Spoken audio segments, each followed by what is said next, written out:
Welcome back to Cooking with JJ. Today we're making a simple honey jerk sauce. You can use this sauce for all sorts of meats and even some vegan options. For this recipe you need some honey, onion, garlic, cayenne pepper, cinnamon and jerk seasoning. To a small bowl, add a half a cup of honey. Add 1 heaped tablespoon of jerk seasoning. And just go ahead and stir that to combine.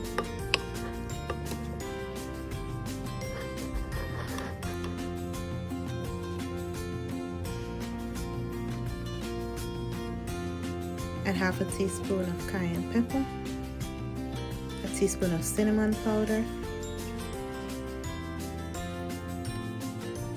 a tablespoon of onion powder, a tablespoon of garlic powder, and go ahead, stir it in until it forms a smooth paste.